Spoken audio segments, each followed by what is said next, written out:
بسم اللہ الرحمن الرحیم۔ بے شک وضو ہو یا نہ ہو، ہر وقت یہ تسبیح پڑھنی ہے۔ ناظرین کرام، کیا آپ جانتے ہیں کہ دو ایسے کلمات ہیں جو زبان پر بہت ہلکے ہیں مگر قیامت کے دن میزان میں سب سے زیادہ بھاری ہوں گے؟ کیا آپ چاہتے ہیں کہ آپ کے گناہ چاہے وہ سمندر کی جھاگ کے برابر ہی کیوں نہ ہوں، معاف ہو جائیں؟ اور کیا آپ یہ چاہتے ہیں کہ آپ کی قضا نمازوں کا بوجھ ہلکا ہو جائے اور اللہ کی رحمت آپ کو گھیر لے؟ اگر ہاں تو آج کی یہ ویڈیو آخر تک ضرور دیکھیے۔ وہ عظیم تسبیح کون سی ہے؟ وہ تسبیح ہے سبحان اللہ و بحمدہ سبحان اللہ العظیم۔ یہ دو کلمات ایسے ہیں کہ نبی کریم صلی اللہ علیہ وسلم نے فرمایا، یہ زبان پر ہلکے میزان میں بھاری اور رحمان کو بہت محبوب ہیں۔ ذرا سوچئے، اتنی آسان تسبیح مگر اتنا بڑا اجر، بغیر وضو بھی پڑھ سکتے ہیں۔ جی ہاں، یہ ذکر اتنا آسان ہے کہ آپ اسے کسی بھی وقت پڑھ سکتے ہیں، وضو ہو یا نہ ہو، چلتے پھرتے، کام کرتے ہوئے، گاڑی چلاتے ہوئے، سوتے جاگتے۔ اللہ کا ذکر کسی خاص حالت کا محتاج نہیں۔ یہی تو اللہ کی رحمت ہے کہ اس نے ہمیں آسان راستہ دیا ہے۔ قضا نمازوں کا بوجھ، بہت سے لوگ پریشان ہوتے ہیں کہ ہماری بہت سی نمازیں قضا ہو چکی ہیں، اب کیا کریں؟ سب سے پہلے مایوس نہ ہوں، اللہ کی رحمت بہت وسیع ہے۔ سچے دل سے توبہ کریں، آج سے نماز کی پابندی شروع کریں، آہستہ آہستہ اپنی قضا نمازیں ادا کرنا شروع کریں اور اس کے ساتھ ساتھ اس تسبیح کی کثرت کریں۔ یہ تسبیح اللہ کی رحمت کو متوجہ کرتی ہے، دل کو نرم کرتی ہے اور گناہوں کے بوجھ کو ہلکا کرتی ہے۔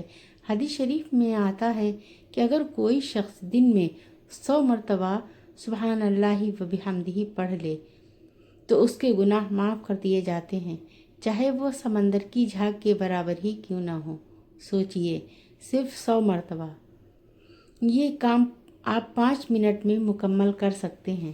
رزق میں برکت۔ جو شخص اللہ کے ذکر کو اپنا معمول بنا لیتا ہے، اللہ اس کے رزق میں برکت دیتا ہے، تنگی دور ہوتی ہے، پریشانیاں کم ہوتی ہیں، دل کو سکون ملتا ہے، گھریلو مسائل میں آسانی آتی ہے، کیونکہ ذکر دلوں کو زندہ کرتا ہے۔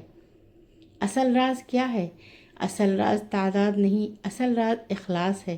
زبان سے پڑھنے کے ساتھ دل سے بھی پڑھیں، اللہ کی بڑائی کو محسوس کریں، اپنی عاجزی کو مانیں۔ آج سے نیت کریں، روز کم از کم 100 مرتبہ سبحان اللہ و بحمدہ، صبح اور شام سبحان اللہ و بحمدہ سبحان اللہ العظیم، کثرت سے استغفار۔ بس دیکھیے زندگی میں کیسی تبدیلی آتی ہے۔ قضا نماز، سچی توبہ اور دل کی تبدیلی۔ ناظرین کرام، آپ بات کرتے ہیں اس مسئلے کی جو بہت سے لوگوں کے دلوں میں چبھتا ہے، وہ ہے قضا نمازوں کا بوجھ۔ کئی لوگ مجھ سے پوچھتے ہیں کہ ہم سے جوانی میں نمازیں رہ گئیں، لاپرواہی ہو گئی، اب کیا ہماری بخشش ہو سکتی ہے؟ سب سے پہلے ایک بات یاد رکھ لیں، اللہ تعالیٰ بندے کی توبہ سے خوش ہوتا ہے۔ جب بندہ سچے دل سے پلٹتا ہے تو اللہ اس کے ماضی کے بھی معاف فرما دیتا ہے۔ صرف زبان سے استغفر اللہ کہنا کافی نہیں۔ توبہ کے 3 بنیادی ارکان ہیں: دل سے ندامت، جو ہو چکا اس پر شرمندگی، گناہ چھوڑ دینا، فوراً غلطی کو ترک کرنا، پکا ارادہ، آئندہ نہ کرنے کا عزم۔ اگر یہ تینوں باتیں ہوں تو توبہ قبول ہونے کی امید قوی ہو جاتی ہے۔ اگر کسی کی بہت سی نمازیں قضا ہو چکی ہیں تو گھبرانے کے بجائے ترتیب بنائیں۔ مثال کے طور پر آج کی فرض نماز وقت پر ادا کریں، پھر روزانہ 1 یا 2 قضا نمازیں بھی شامل کر لیں۔ آہستہ آہستہ بوجھ کم ہوتا جائے گا۔ یاد رکھیں، شیطان چاہتا ہے کہ آپ مایوس ہو جائیں، لیکن اللہ چاہتا ہے کہ آپ واپس آئیں۔ ذکر کیسے مدد کرتا ہے؟ اب سوال یہ ہے کہ یہ تسبیح اور استغفار قضا نماز کے معاملے میں کیسے مددگار ہیں؟ دیکھیے، نماز اللہ کا حق ہے اور ذکر اللہ کی محبت کو بڑھاتا ہے۔ جب آپ کثرت سے پڑھتے ہیں سبحان اللہ و بحمدہ سبحان اللہ العظیم تو دل نرم ہوتا ہے، نماز کی طرف رغبت بڑھتی ہے، گناہوں سے نفرت پیدا ہوتی ہے، اللہ کی عظمت دل میں بیٹھتی ہے، یہی تبدیلی اصل کامیابی ہے۔ بعض لوگ صرف وظیفہ پڑھ کر سمجھتے ہیں کہ اب قضا نمازیں معاف ہو جائیں گی۔ یہ غلط فہمی ہے۔ وظیفہ اور تسبیح اللہ کی رحمت کو متوجہ کرنے کا ذریعہ ہے، لیکن نماز کی قضا کو ادا کرنا ضروری ہے۔ ذکر آپ کو طاقت دیتا ہے، ہمت دیتا ہے اور راستہ آسان کرتا ہے۔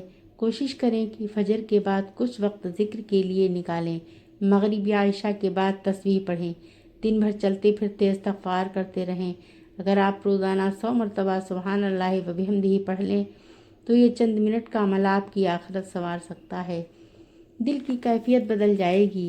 شروع میں شاید دل نہ لگے، لیکن مستقل مزاجی اختیار کریں۔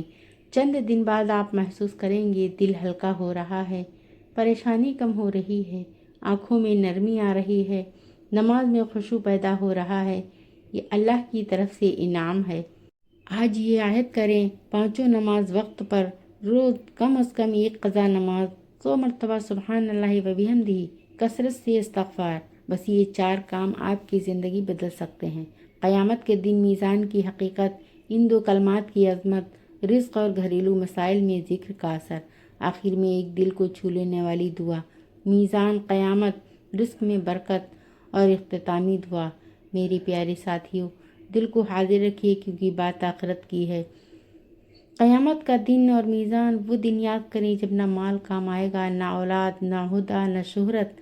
ہر شخص اپنی نیکیوں اور گناہوں کے ساتھ کھڑا ہوگا۔ اسی دن ایک میزان قائم کی جائے گی اور اعمال تولے جائیں گے۔